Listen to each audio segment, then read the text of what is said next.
వేడి వేడిగా టమాటా రసం రెసిపీ అయితే మీతోటైతే షేర్ అయితే చేసుకుంటున్నానండి.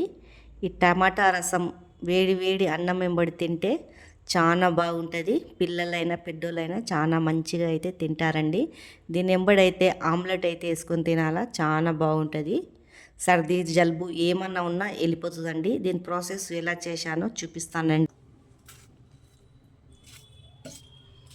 పండిపోయిన టమాటాలు తీసుకోవాలా. బాగా పండుగా ఉండాలండి టమాటాలు, పచ్చిగా ఉండొద్దు. పండు పండు టమాటాలు ఉండాలా.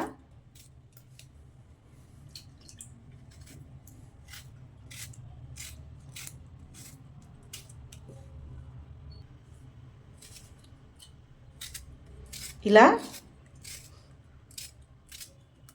టమాటాలు అయితే తీసుకోవాలండి. తర్వాత పచ్చిమిర్చి అయితే చీర అయితే వేసుకోవాలా. ఇట్లా చీర వేసుకోవాలండి పచ్చిమిర్చి.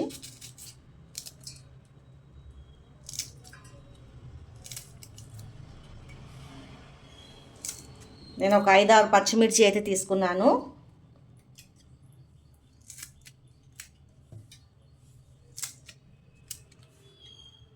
తర్వాత దీంట్లో మనకు నీళ్ళు ఎంత కావాలో చూసి పోసుకోవాలండి. ఉడకపెట్టుకోవాలి కదా. చింతపండు వేసుకోవాలండి. మనం పులుపు ఎంత తింటామో అంత వేసుకోవాలి చింతపండు. నేను మిరియాలు తీసుకుంటున్నానండి. కారం చూసి తీసుకోవాలా. నేనైతే ఇంత తీసుకుంటున్నాను, కారం ఎంత తింటామో చూసి. ఇది బాగా ఉడకనీయాలండి. పొయ్యి మీద అయితే పెట్టాను, బాగా మసలనీయాల దీన్ని. ఇలా బాగా మసలాలండి చారు. టమాటా అంతా ఉడికిపోవాలా. ఇది బాగా ఇట్లా మసిలిపోయాక స్టవ్ అయితే ఆఫ్ చేసేయాలా. దీన్ని చల్లగా కానియాలండి. టమాటా చారు అనేది చల్లగా అయిపోయాక అప్పుడు దీన్ని బాగా పిసికేసేయాలా. ఇది ఉడకపెట్టుకున్న చారును అయితే దీంట్లో అయితే వేసుకుంటున్నానండి ఒక గిన్నెలో. ఎందుకంటే కొద్దిగా వేడి ఉంది అందుకే.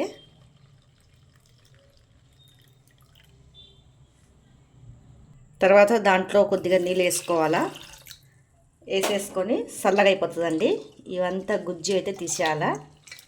ఇలా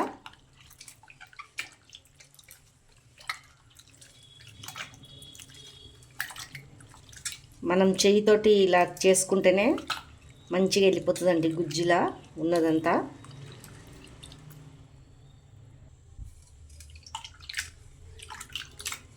చూడండి, ఇలా గుజ్జినైతే తీసేస్తున్నాను పక్కకి.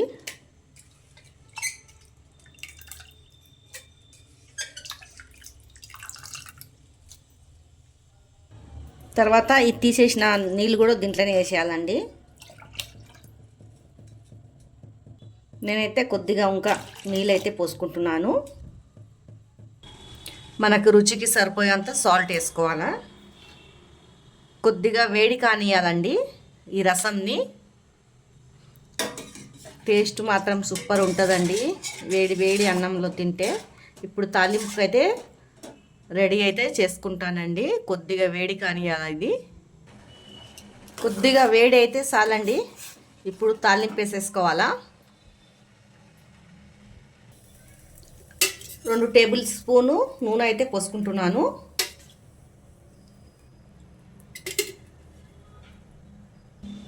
జీలకర్ర వేసుకోవాలండి.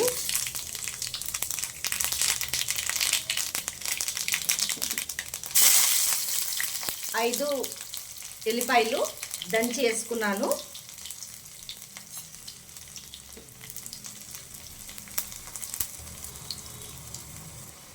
చిటికెడు పసుపు వేసుకోవాలా. తర్వాత ఈ కొత్తిమీర కలమాకు వేసుకోవాలండి.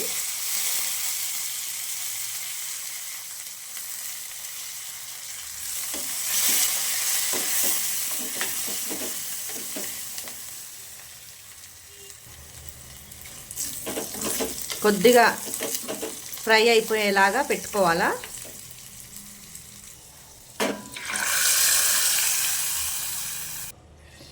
టమాటా రసం అయితే రెడీ అయిపోయిందండి.